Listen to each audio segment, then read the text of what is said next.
में गर्मी का मौसम जब भी आता था, पूरे गांव में दहशत फैल जाती थी। इस बार भी गांव के लोग इसी विषय में बात कर रहे थे। अरे भैया, गांव में फिर से गर्मी कहर बरसाएगी। मुझे तो सोचते हुए भी डर लग रहा है। मुझे भी भैया बहुत ही डर सा लग रहा है। जितना सुंदर और हरियाली से भरा हमारा चंदनपुर गांव अभी है, कुछ दिनों बाद जब गर्मी पड़नी शुरू होगी तब हमारा पूरा गांव जो है सूख जाएगा भैया। और हर बार ऐसा ही होता है। हमें तो शायद इन सबकी आदत सी हो गई है। चंदनपुर गांव पहले ऐसा नहीं था। यहाँ पर हर मौसम में हरियाली ही रहती थी। पर पिछले 20 सालों से जब भी गर्मी पड़ती है, चंदनपुर गांव में अकाल पड़ जाता है। गांव के खेत खलिहान गर्मी से झुलस जाते हैं। सारी नदी तालाब कुएं सूख जाते हैं। लोग पानी की एक एक बूंद को तरस जाते हैं। जानवर भी चंदनपुर गांव की गर्मी को सहन नहीं कर पाते। वे भी गर्मी में बिना पानी के तड़पने लगते हैं। नहीं, मुझे मत रोको, मैं गांव के बाहर वाले कुएं से पानी लेने जरूर जाऊंगी। अरे मेरे बच्चे प्यास से तड़प रहे हैं। जब उस कुएं में पानी है तो कोई लाने क्यों नहीं देता? पता है पूरा गांव सूख चुका है, बस एक वही कुआं है जिसमें पानी है। हम सभी को मिलकर उस कुएं में से पानी लाना चाहिए, वरना हम प्यास से तड़प तड़प कर मर जाएंगे। अरे नहीं नहीं सरला बहन, हम उस कुएं में से पानी नहीं ला सकते। अगर हम उस कुएं से पानी लेने गए तो वापस नहीं लौटेंगे, बता रहा हूँ। तो क्या करूँ? अपने बच्चों को प्यास से तड़पने दूँ? माँ, पानी, बहुत प्यास लगी है। माँ, गला सूख रहा है। मैं अब नहीं रुक सकती, मैं उस कुएं से पानी जरूर लाऊंगी। सरला जैसे ही पानी लेने के लिए गांव के बाहर वाले कुएं की तरफ दौड़ती है, तभी सूरज आ जाता है। सूरज उसी गांव का एक होनहार लड़का था। वो अपने परिवार के साथ साथ पूरे गांव के बारे में भी बहुत सोचता था। उसे भी हमेशा इसी बात की चिंता रहती थी कि गर्मी आने पर उसका गांव कितना बेहाल हो जाएगा। सरला चाची रुको, मेरे पास पानी है। ये लो दीपू को पानी पिला दो। पर सूरज, अगर तुम ये थोड़ा सा बचा हुआ पानी हमें पिला दोगे तो तुम्हारे परिवार के लोग कैसे पानी पियेंगे? पानी तो खत्म हो जाएगा। चाची आप पहले दीपू को पानी पिला दो, बाकी से बाद में देखा जाएगा। सूरज के पास थोड़ा सा पानी बचा हुआ था, वो सरला ने अपने बेटे दीपू को पिला दिया। बहुत बहुत धन्यवाद सूरज बेटा, तुम सचमुच इस गांव के बारे में बहुत सोचते हो। तुम बहुत दयालु और अच्छे इंसान हो। धन्यवाद चाचा। सरला को पानी देकर सूरज घर लौट आया। अरे तू पागल है क्या? थोड़ा सा पानी रखा था घर में, वो भी गाँव वालों में बांट आया। अब हम सभी को प्यास लगी है, बता कहाँ से पानी लाएंगे? माँ, मुझे बहुत जोरों की प्यास लगी है। भैया सारा पानी देकर आ गए, अब मैं कहाँ से पानी पीऊँ? सूरज तो इतना अच्छा बनता है गांव वालों के सामने, है? अपने परिवार के लिए भी अच्छा बनना सीख। कोई अपने घर का पानी, वो भी उस समय जब गर्मी चंदनपुर गांव पर कहर बरसा रही है? तू गांव वालों को बांटा। चिंता मत करो, मैं जा रहा हूँ इस गांव को श्राप से मुक्त करवाने का कोई उपाय ढूंढने। पागल हो गया है क्या? आज तक कोई भी इस गांव को श्राप मुक्त नहीं कर पाया, तो तू कैसे उपाय ढूंढ कर लाएगा? ढूंढने की कोशिश करने में क्या जाता ना। और हाँ, मैंने सारा पानी गाँव वालों को नहीं दिया था। थोड़ा पानी मटके में अभी भी रसोई में रखा है। कुछ दिन वही पानी पीकर गुजारा कर लेना। मैं जल्दी लौटूंगा माँ। बापू, मैं जानता हूँ आप मेरे से नाराज हो, पर इस गांव के लोग भी तो अपने इस नजरिए से सोचो और मुझे आशीर्वाद दो कि मैं इस गांव को श्राप मुक्त करने का उपाय लेकर ही लौटूं। सूरज के माता पिता दोनों उसे आशीर्वाद देते हैं और फिर सूरज गांव को श्राप मुक्त करने का उपाय ढूंढने के लिए निकल पड़ता है। चलते चलते सूरज एक गांव में पहुंचता है। सूरज देखता है कि गांव में बहुत भीड़ लगी हुई है, लोग शोर मचा रहे। सूरज इसका कारण पूछता है। भैया, ये कैसा शोर है? अरे नए आए हो क्या गाँव में? अरे एक राक्षसी को जिंदा जला रहे हैं ताकि इस गाँव को उस राक्षसी के साय से बचाया जा सके। राक्षसी? सूरज आगे बढ़कर भीड़ के पास जाता है। जमींदार साहब, हम पर दया कीजिए। चंपा हमारी इकलौती औलाद है, इसे छोड़ दीजिए, हम इसे लेकर कहीं और चले जाएंगे। नहीं, हम इसे जिंदा छोड़कर अपने लिए मुसीबत खड़ी नहीं कर सकते। तुम्हारी बेटी 2 सिर वाली एक राक्षसी है, इसका जिंदा रहना हम सभी गाँव वालों के लिए खतरा है। जला दो इसे जिंदा। जमींदार साहब रुकिए, आप ऐसे मेरी पत्नी को नहीं जला सकते। तेरी पत्नी? क्यों रे, तूने कब इससे शादी की? अरे माँ बाबूजी पहचाना? अरे नहीं, आप कैसे पहचानोगे? हम दोनों की तो रिश्ते की बात बचपन में पक्की हुई थी, बस साथ फेर लेने ही तो बाकी है। मैं सूरज, पहचाना? आपके बचपन के मित्र रामलाल का बेटा। सूरज चंपा के पिता को इशारा करता है। अरे हाँ, ये तो हमारा दामाद है। अरे सूरज, वही तो। अब मेरी पत्नी को जल्दी से छोड़ दीजिए, मैं अपनी पत्नी को ब्याह कर ले जा रहा हूँ। सूरज ने चंपा को गांव वालों की कैद से मुक्त कर दिया और सबके सामने चंपा को अपनी पत्नी बना लिया। सूरज, मैं 2 सिर वाली हूँ। मैं जानती हूँ तुमने मेरी जान बचाने के लिए झूठा नाटक किया था, पर अभी भी समय है, तुम चले जाओ। मैं अपने माता पिता के साथ इस गांव से कहीं दूर चली जाऊंगी। नहीं चंपा, अब मैंने फैसला कर लिया है कि मैं तुमसे शादी करूंगा। अगर मैंने तुम्हें ऐसे छोड़ दिया तो गांव वाले तुम सबको नहीं छोड़ेंगे। तुम्हें मेरे साथ सबके सामने इस गांव से विदा होना होगा। जा बेटी, सूरज बहुत अच्छा लड़का है। हमारे तो भाग्य ही खुल गए, सूरज जैसा दामाद मिला। सूरज चंपा को विदा करके अपने साथ लेकर चल पड़ता है। सूरज गांव लौट आता है। चंपा को देखकर सारे गांव वाले शोर मचा देते हैं।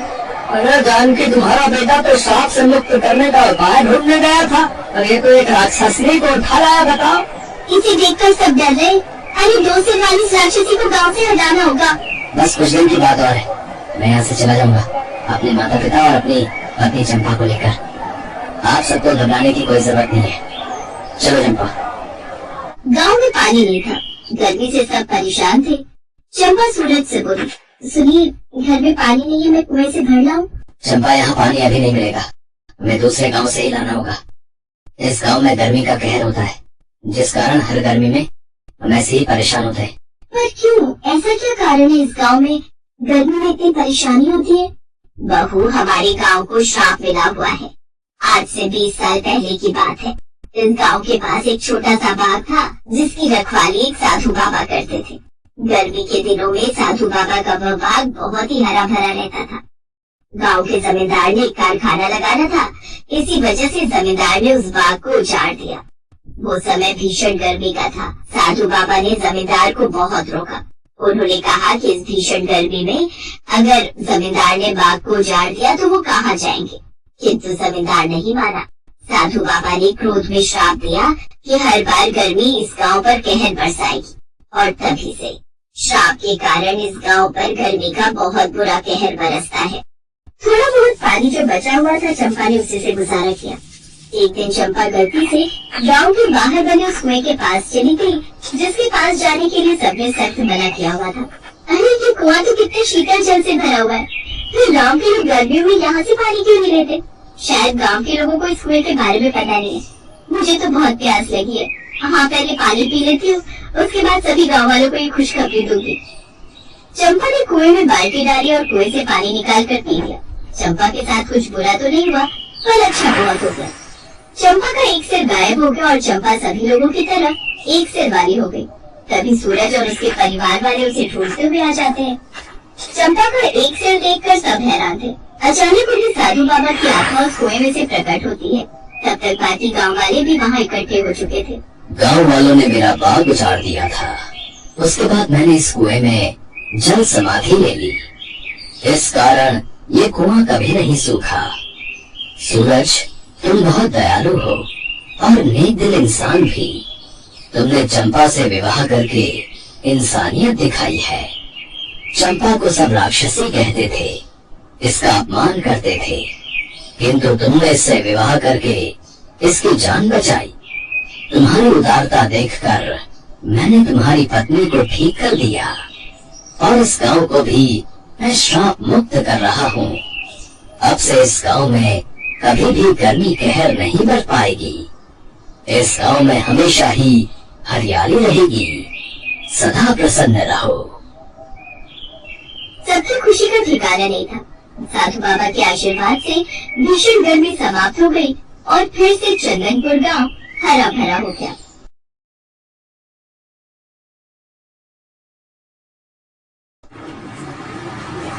मम्मी, एसी ऑन कर दो, बहुत गर्मी हो रही है और मुझे बहुत जोरों की नींद भी आ रही है। ओए, अभी तो तू एसी खोलने के लिए बोल रही है, कल तो जब दादी के पास गाँव जाएंगे तो वहाँ कोई एसी नहीं मिलने वाला। मम्मी, क्या मयंक सच कह रहे हैं?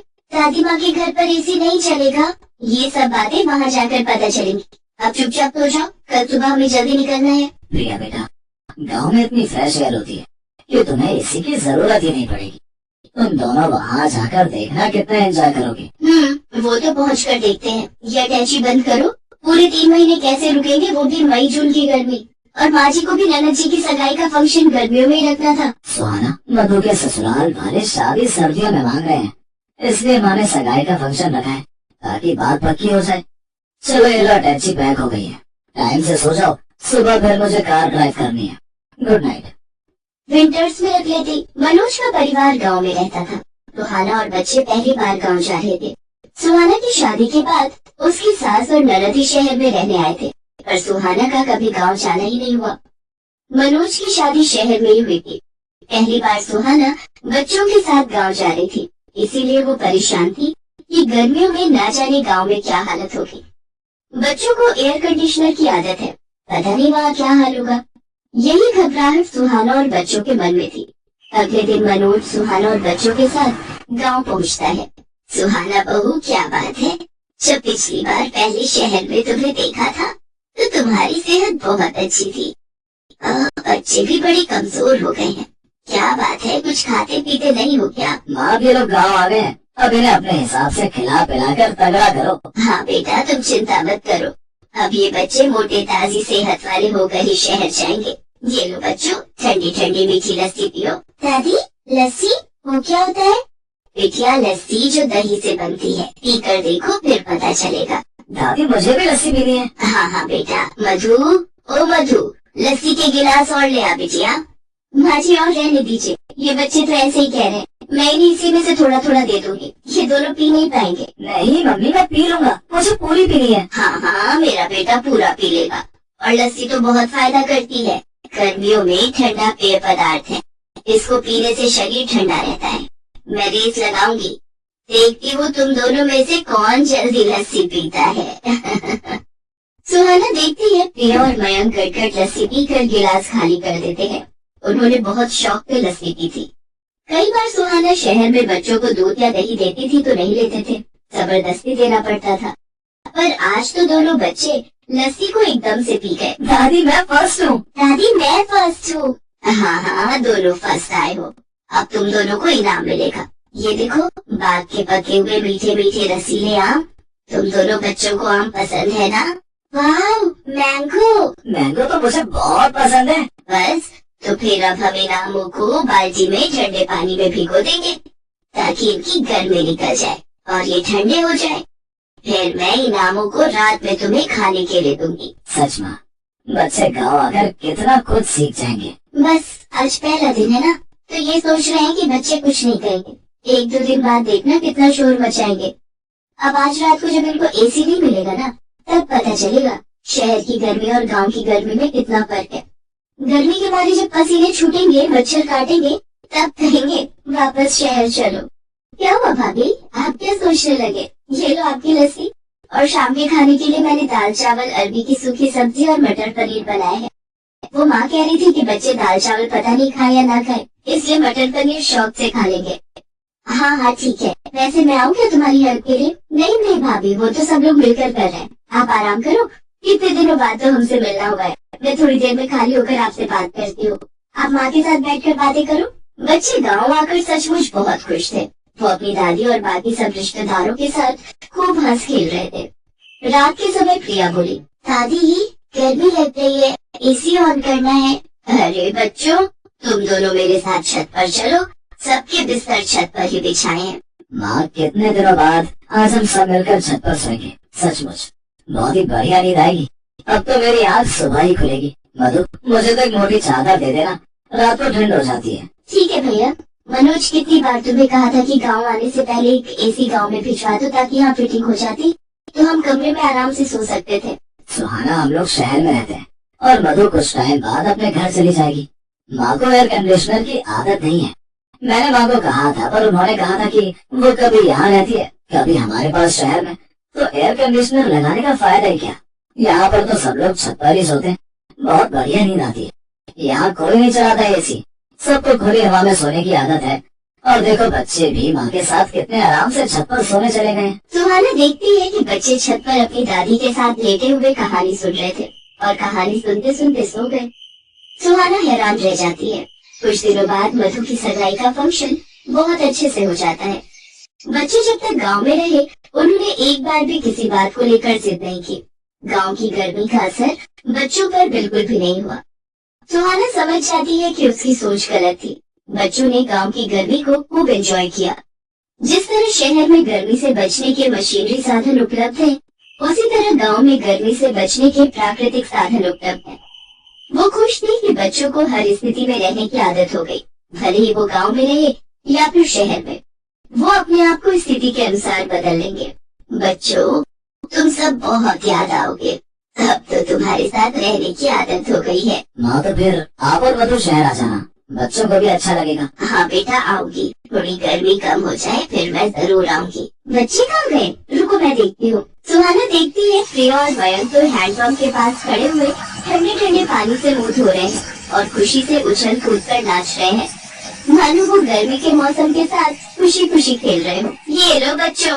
और सुहाना की आंखें खुशी से भर आती है और वो सबसे विदा लेकर आंखों में ढेर सारे सपने बटोर कर बच्चों और मनोज के साथ वापस शहर लौट आती है। और शहर आने के बाद भी बच्चे गांव की बातें करते नहीं थक रहे थे। ये देख सुहाना और मनोज की खुशी का ठिकाना नहीं था। Best buddies. Hello friends, thanks for watching this video. अगर आपको ये वीडियो पसंद आया है तो प्लीज लाइक, सब्सक्राइब, कमेंट्स करें इस वीडियो पर और हाँ, शेयर करना भी ना भूलें। और भी मजेदार वीडियो देखने के लिए नीचे दिए गए बेल आइकॉन को दबाएं। देखते रहिए बेस्ट बडीज।